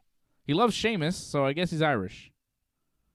Yeah, I guess I never really heard him cut a promo, so I guess he is. And that's nice that he mentions all the Sheamus accomplishments. I remember those. And that's nice that someone gave him a list of all things like that. It'd be nice if that was actually true what he said, but he said it with barely any emotion whatsoever. It was hard to believe that wasn't BS that he was just like spewing. So You know, I don't think he's the best at promos, but he could remember all that, so that was nice. Yeah, I don't believe him at all because he's from Yorkshire, England. He's not Well, Irish. there you go. He's There you from go. Like you Yorkshire, could kind England, of and he's 33 years old. He's a former rugby player, and he's 33 years old. So he's not like a kid that grew up watching Sheamus. Like, what? And he's not even Irish. So, huh? I mean, the you could tell the way he accent was didn't seem talking. that Irish. I was like, what's going on with that accent? Is he supposed to be Irish? Because he seems like he's from that area of the world, but it didn't sound quite Irish. But he loves Sheamus. He's got this obsession with Sheamus. Are they going to be a team? Are they going to feud? Do we care? Ridge. Well, he looks great. There's no question about that. But that promo, it felt fake. Yeah.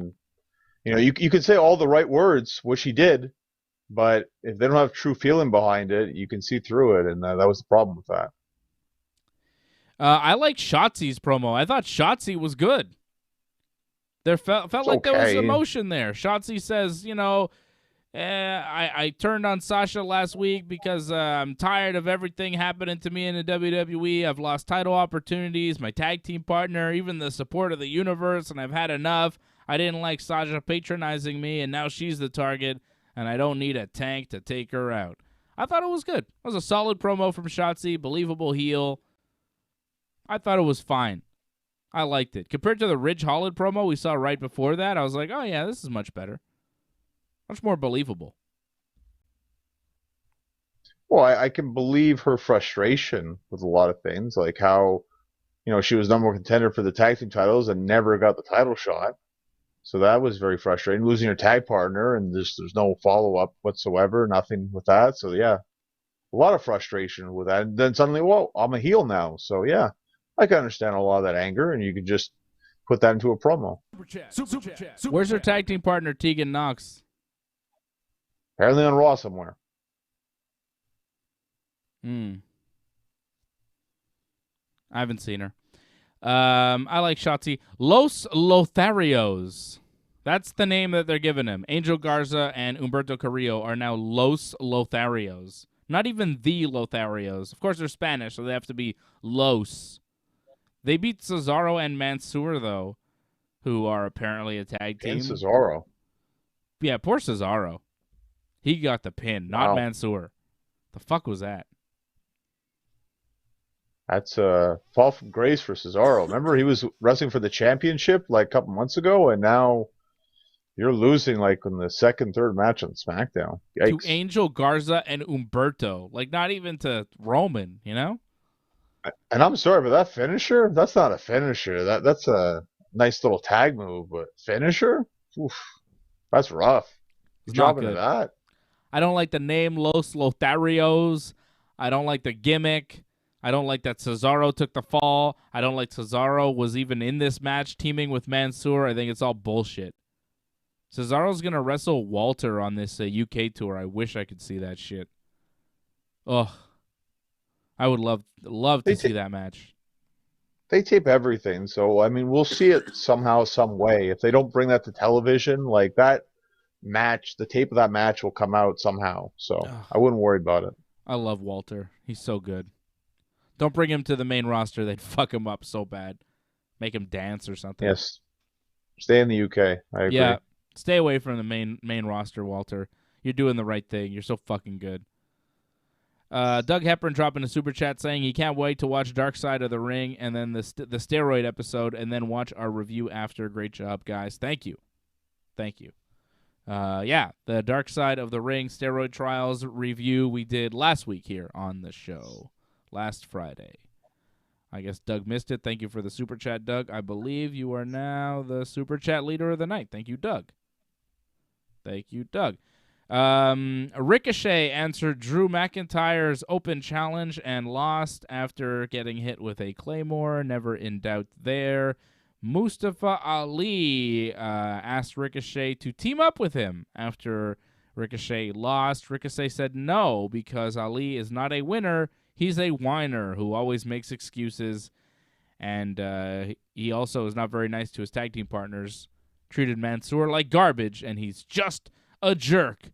Ricochet says to Mustafa, "You're just a jerk," and walks away. So I guess they won't team.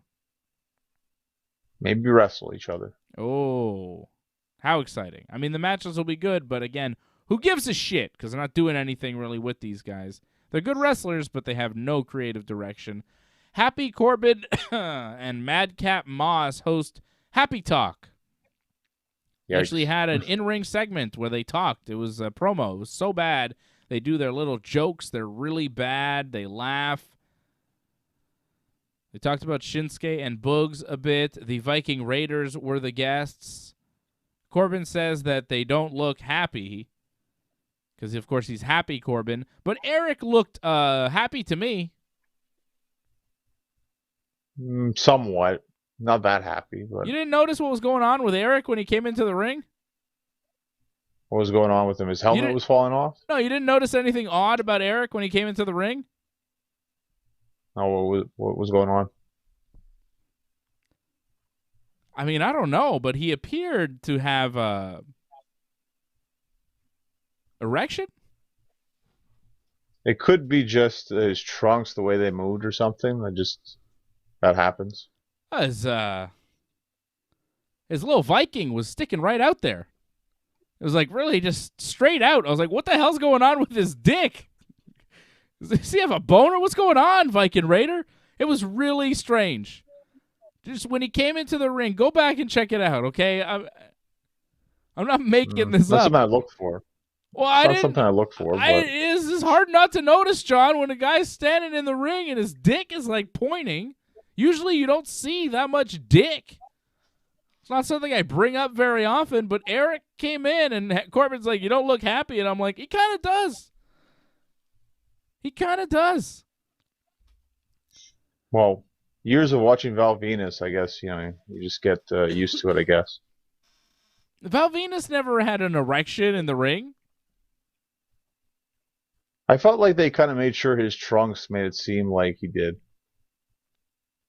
I don't know. There was something up with Eric's dick tonight on the show. Go back and watch it. I'm telling you. It was weird.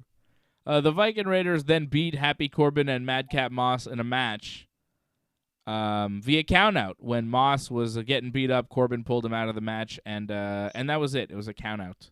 Viking Raiders against Corbin and Moss. Fucking terrible. What a garbage episode of SmackDown tonight. What was good tonight? There was some good to this. I'm trying Was to remember there? exactly. Like I like, Roman saying that line. promo, Yeah, Roman's the best part always. Yes, Of course, John. I feel like there was a good match somewhere. Like I didn't mind the Viking Raiders match against Corbin and Moss. Just the ending could have been better. But I think they were kind of stuck in a situation where they didn't want either team to lose, so that's why they did the count out kind of situation. But and I thought the main event was fine, to be honest. I thought the main event was probably the best match we saw all night. Everything else was pretty bad. Like, not like, oh my God, these guys can't wrestle, but just like, wow, this is just not good in any way. Just kind of like, let's get this over with. Every match felt like, all right, let's just fucking go here. Like, ugh. Drew and Ricochet, like, I wonder what's going to happen here. Viking Raiders against Corbin and Moss, who cares? Naomi and Shayna and that whole thing with Sonya, and the match itself was just a little, ugh. And Los Lotharios versus Cesaro and Mansoor, like, get it over with. And that's all we saw tonight on the show. That's all we had, like, slim pickings for match of the night. You got to give it to Woods and Jimmy Uso because everything else was pretty bad. Pretty weak booking on the show tonight.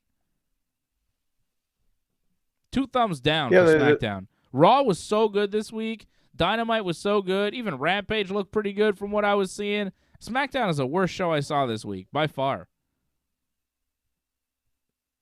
But it's like you mentioned, though, I believe, because I think some talent have already left for the UK tour, so I think that's what kind of hurt them a bit here. So that's why you probably didn't get the best SmackDown tonight. I mean, how hard would you work?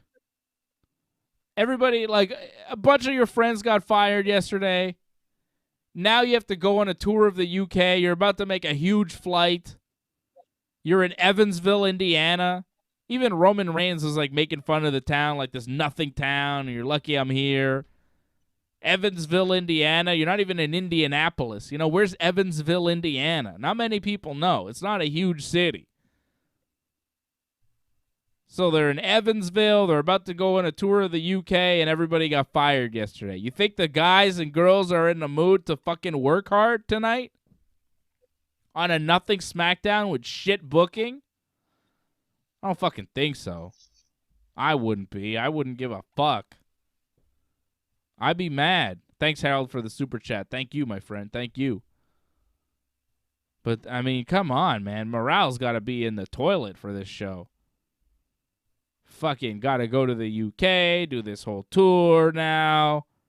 You don't get to go home next week. You don't get to see your family. You got to be on the road. All the travel restrictions, all the extra stuff with COVID is going to be a pain in the ass. I wouldn't want to go to England right now. I wouldn't want to travel internationally right now, especially you're working and everything. Everybody's getting fired. It sucks. Bunch of disgruntled people in the WWE, I'd imagine, right now. Well, it's not the worst job in the world, I don't believe. Oh, there are You worse gotta remember jobs. too, though, that last year they weren't doing this whatsoever. They were wrestling with no fans. Yeah. So I imagine they prefer this scenario more, even though it's more of a hassle. It's better in terms of like what you're doing. You actually feel like you're working because they're not just doing one show a week anymore. Hard to be motivated, though. You know, it's hard to be motivated to go to work if you're especially if you're a male wrestler. There's only so far you can go. Like, you're not gonna beat Roman Reigns. What are you gonna do? Everybody's under Roman. He's kind of the protected guy, and everybody's just gotta, go through the motions and hope they don't get fired. But they're never gonna get the top spot. Everybody's just waiting around for The Rock to come and wrestle Roman. Like, how do you think that makes the rest of the roster feel when it's like, yeah, nobody really has a chance. This guy's show, and everybody else is kind of a bit player. And Roman's not even that over. If Roman was more over, okay. If he was lighting the business on fire and they were doing really great and ticket sales were up and ratings were up, then yeah, sure.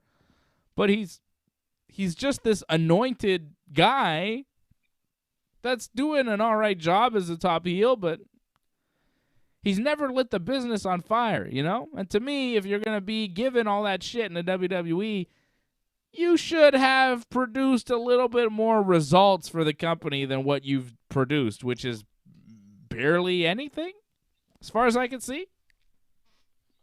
How's those Bloodline t-shirts selling, Like, how much money is he really making for the company? Oh, I wouldn't be surprised he's the top merch seller. Wouldn't be surprised by that whatsoever. I would. You have to understand. He's a heel. Yeah, but that's how over he is. It's insane. He's not that over. What are you talking about? He's not drawing. But that's it. The fucking tickets are down. Ticket sales are down. Ratings are down. He's not drawing for shit, John. This whole fucking, Roman is this big draw is a fucking figment of the imagination of certain fucking marks and yes men in the wrestling world. He's not that over. When you put fucking dollars to donuts, the guy is not delivering like a top fucking star for the WWE. He's not. Well, weekly, who's the biggest star right now? Weekly. It's only because he's the star of the show. If you're cast as the fucking lead, you're going to be the biggest star. It doesn't mean you're fucking good. You just got cast in the lead role of the fucking show. Yeah, we're living in the Roman Reigns era. This is his time now. You might not like it. It's so fucking boring, though. Who gives a shit? You're living in this era that sucks. Hey, we're fucking living in the Roman era. Congratulations. He's going to drive the WWE in the toilet. The Roman Reigns era, since it's fucking begun, competition has sprung up all of a sudden, and the whole wrestling world's looking over there. Oh, Roman, you're doing such a good fucking job. AEW exists now, and they're kicking your ass as far as interest and momentum in professional wrestling. This guy's not a fucking savior. He's a killer of the WWE. You're telling me this guy's doing so fucking well? If he's doing so well, why are people leaving the company in droves? All of us, like when Roman Reigns started pro wrestling, AEW didn't even come close to existing. Wasn't even an idea. Now it's fucking got 2 shows. They're going to do a streaming service. They got pay-per-views. They got all this shit going on. Oh, yeah, Roman's doing a great job. He's fucking killing the competition. He's creating the competition. That's how shit he is. There's fucking other companies starting up and doing better. Fucking John Cena was around. Impact Wrestling didn't go nowhere. Roman Reigns comes around. All of a sudden, fucking other companies are doing all right. Tell me he's the fucking leader of the business. He's a fucking joke. He's killing the WWE. Get rid of this fucking guy. Or at least get rid of him at the fucking top of your show because he's not helping. He's not helping. Ratings on Fox aren't fucking skyrocketing. Like, to me, if you're going to be the man and given everything, you got to be to the level of a Stone Cold or The Rock or a fucking Hogan. You got to be a needle mover. This guy is not moving the needle. Outside of professional wrestling, nobody knows this guy's name. Nobody gives a shit. Nobody knows who the fuck he is. He's a nobody. He hasn't crossed over. As much as the WWE has tried and put him in the lead role in all their fucking shows, he's the lead of the company. He's got the lead, but he's not fucking setting the world on fire with it. So fuck him. Switch. But they're not doing that. Because fucking his dad threatened the fucking jurors in the steroid trial and had to be escorted out of the fucking courtroom. You think Vince isn't fucking rewarding the guy's son for that shit? Sees this guy, he's fucking Sika's son, he's got the look, he's got he speaks well, and hey, Sika was fucking threatening the jurors. He was in the courtroom mouthing, "Not guilty." Sika's fucking 6'5", 300 pounds, big scary fucking Samoan, looking at the jurors with that fucking crazy fucking eyes, And back in those days, people believed the Samoans were going to fucking kill him. They were escorted out of the courtroom.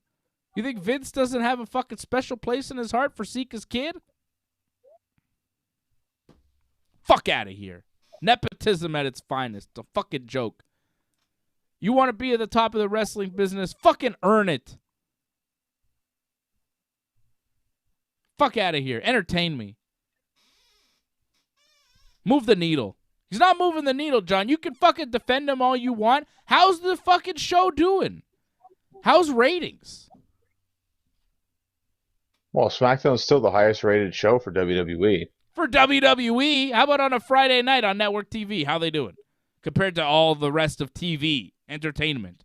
I remember a time when Raw and a SmackDown even would fucking be at the top of the list of all the fucking shows because wrestling was on fire, because they had legitimate stars that people really believed in, and it wasn't about who was fucking anointed. It was about who's getting over, who's the crowd going with. Let's go with them. Steve Austin wasn't the guy that was supposed to come in and be the fucking man. Steve Austin was a guy that came in as the ringmaster. He was a guy that was a fucking WCW mid-carder. The WWE figured, we'll make him a mid-carder too. But he had shoveled enough shit in the wrestling business, and he was talented enough, and he had paid his fucking dues to where he fucking took the ball and said, no, this is my show. I'm the fucking man now.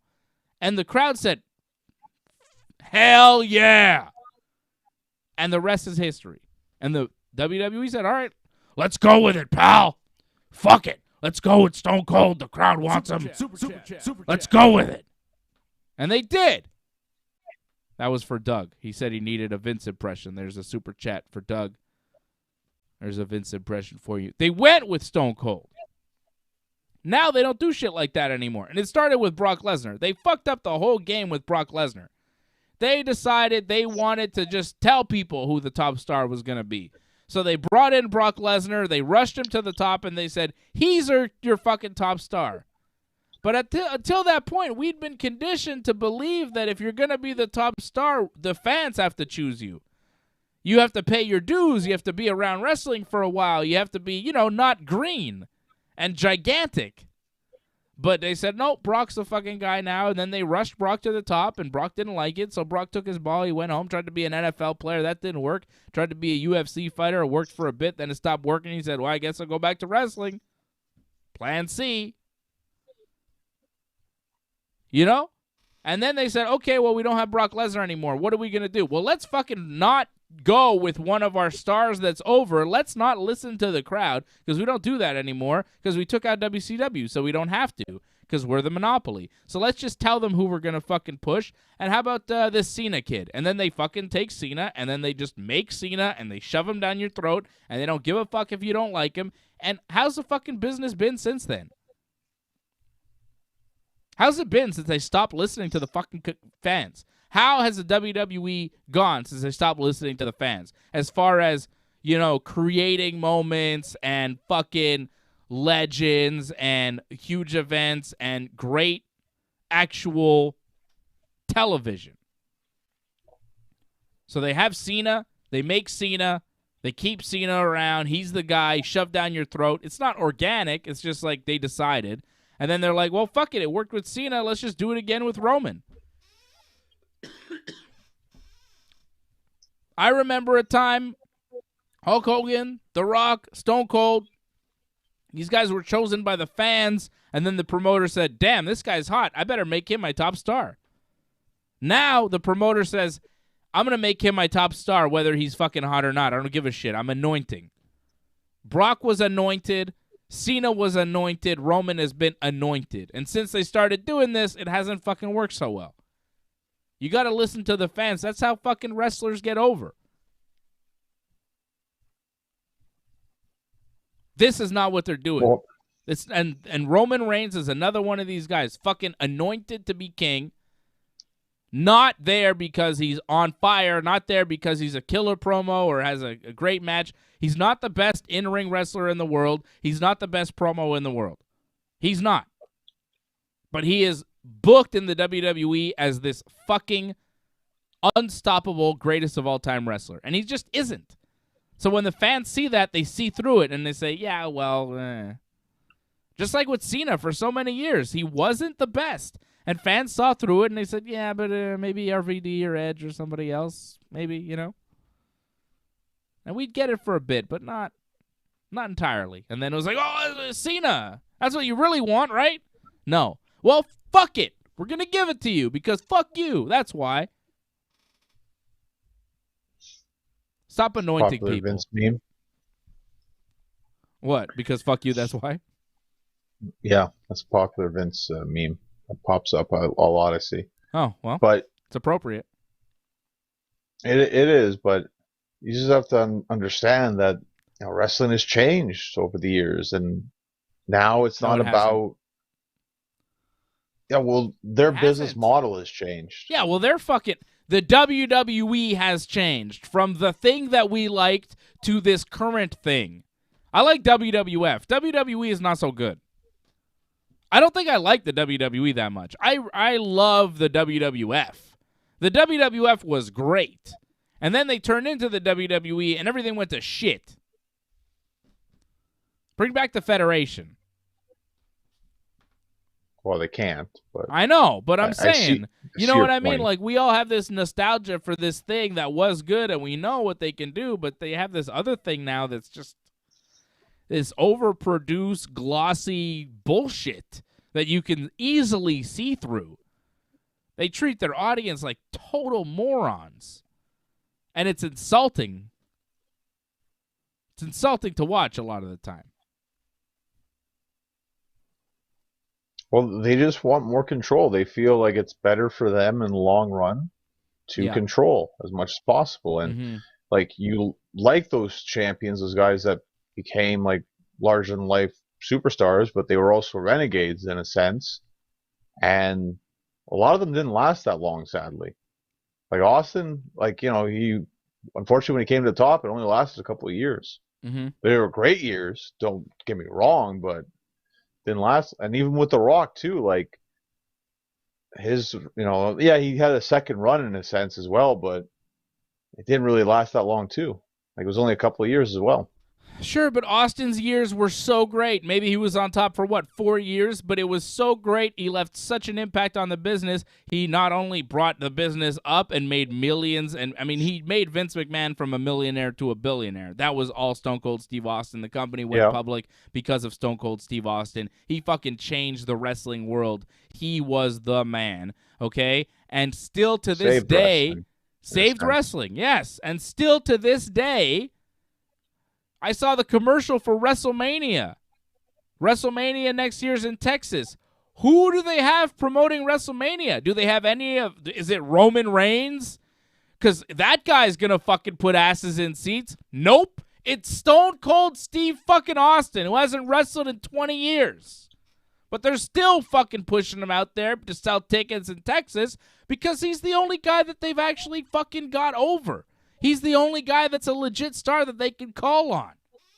He can't wrestle, but hey, get Stone Cold to talk for us because, hey, he fucking worked. Man, we haven't had a star like Stone Cold since Stone Cold. Like, what should we do? How about listen to the fans next time somebody fucking gets over and go with them?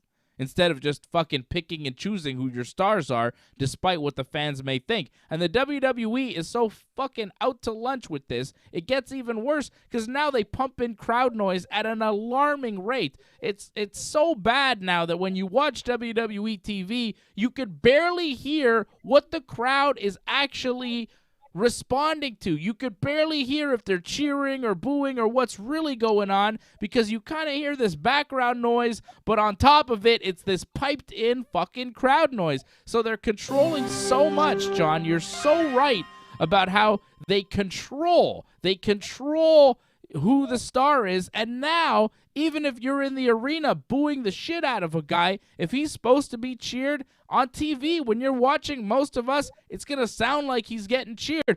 The crowd could be sitting on their hands, and it could sound like a huge standing ovation from the arena because that's what the WWE is doing now. More than ever, they're pumping in this fake crowd noise to the show, and it's over-controlled, it's overproduced, and it doesn't feel real.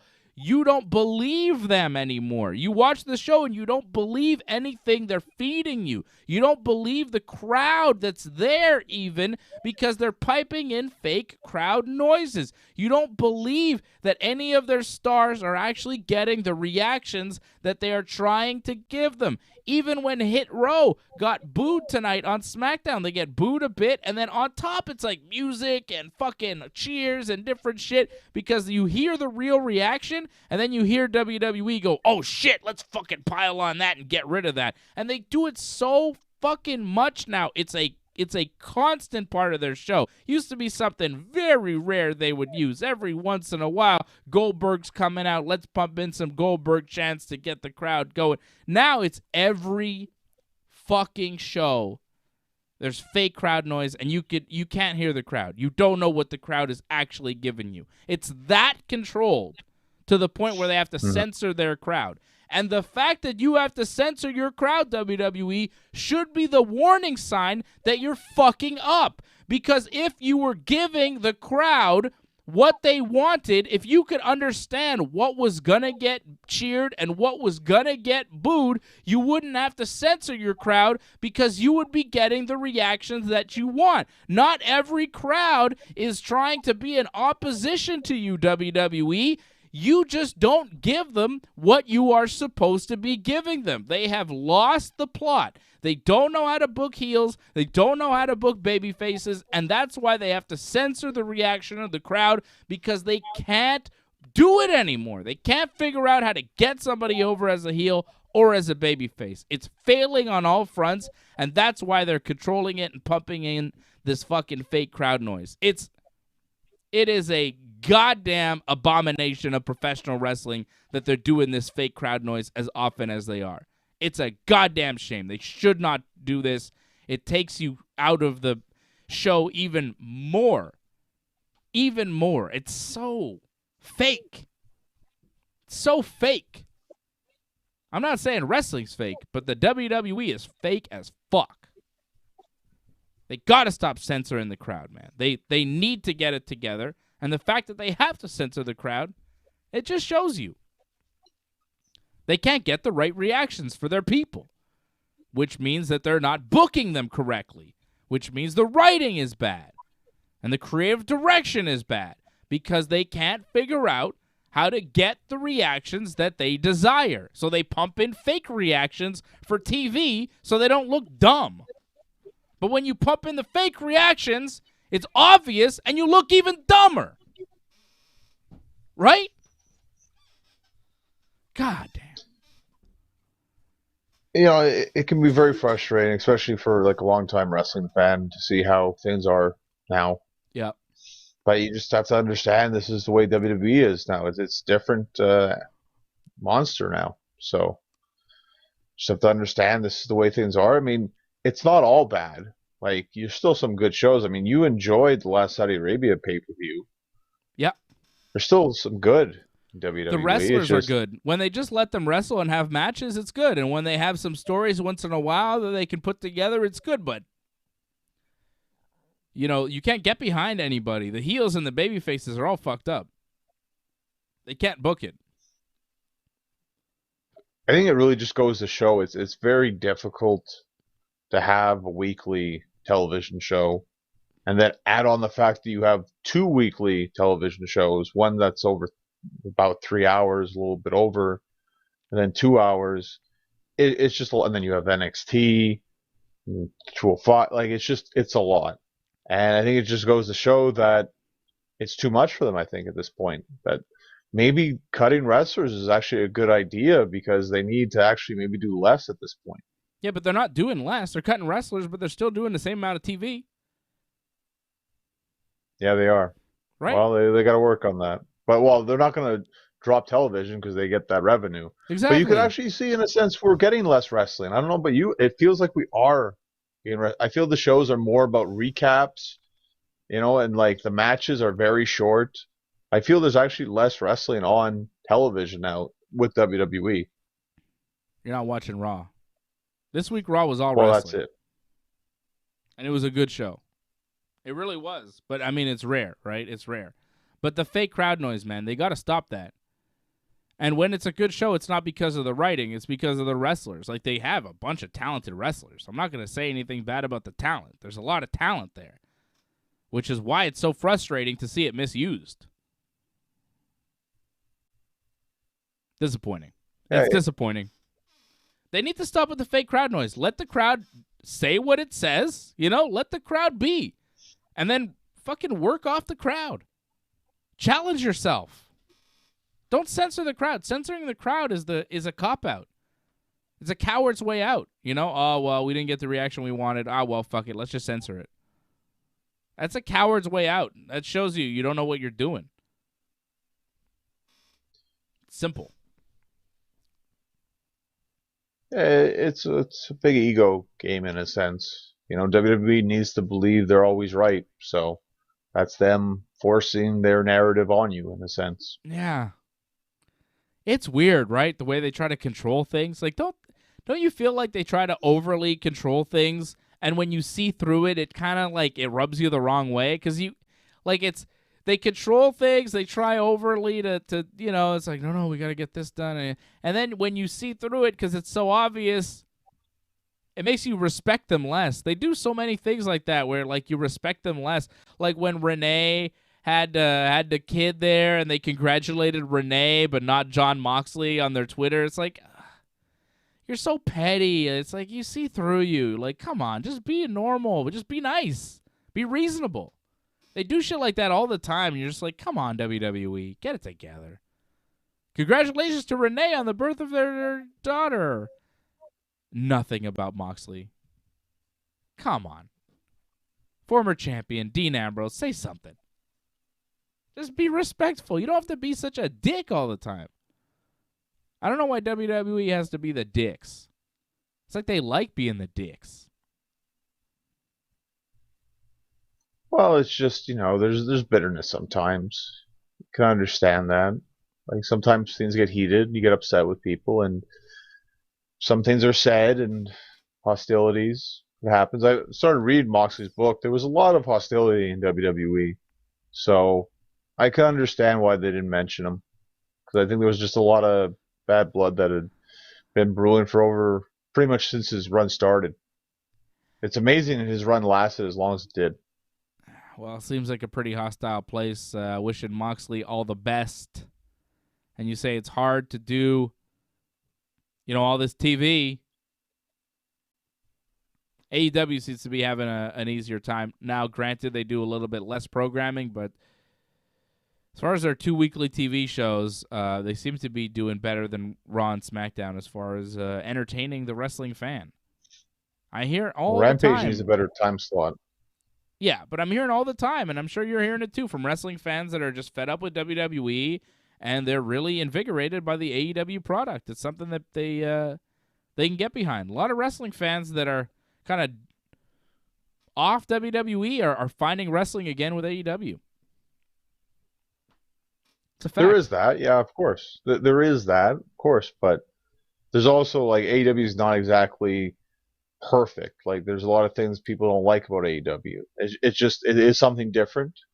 It is something that maybe reminds people of how wrestling used to be in a sense. Yes. So, but I find AEW is very much a mixed bag where it's like, yeah, you're going to get that kind of nostalgia feel, but then you're going to get a lot of like how independent wrestling's like, and you're going to get a lot of the good, the bad, the ugly with that as well. So not everyone likes that kind of stuff. Yeah, it's a fun mix though. It's a fun mix, and it feels fresher, right? It does feel like a more like WWE is kind of stale. Like you're kind of going through the motions all the time, and you know what to expect. AEW is a little bit more off the wall. It's not as polished, but I rather a show that's less polished but taking chances than a show that's really produced but just kind of, A, B, C, D, real easy, real simple, right? Well, I think the most important thing is that they feel different, and there's no question that they definitely do. So that's what needs to keep happening, in my opinion. Because, like, if it's too much of the same, that was the problem, I think, with TNA, is that they try to be too much like Raw and SmackDown every week. And it's like, no, just be your own thing. That's what makes you stand out. I want to give a shout-out to Harold Schneider. I want to give a shout-out to Doug Hepburn, to Antoinette. Shout out Brian Firth. I saw him on the chat as well. Doug Hepburn, I do believe. Yep, you are the Super Chat leader of the night. Don't forget to like this video, subscribe to this video, smoke this video, do whatever you got to do. Do all the things. Like it, love it, or leave it alone. Johnny, did you see the Kanye West interview with the drink champs? I watched that shit today. Tremendous. Might be the greatest Kanye West interview I've ever seen.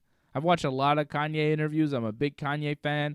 This interview with the drink champs with Noriega was maybe the best. Maybe he's not Noriega. I think he's just Nori now, but he used to be Noriega. Capone and Noriega, the rappers. You don't know who I'm talking about. And I know you didn't watch this. I'm just saying that Kanye interview on Drink Champs was goddamn fantastic. Fantastic. Well, I loved it. With Kanye, like he shaved like parts of his hair or something, or yeah, I'm gonna do it too. I'm really gonna get the Kanye look. I think I might. I feel like I should, out of respect for Jesus. Okay, Lil Fettuccine 69 asking Usman or Covington. I gave my pick already. Usman. What do you got, John?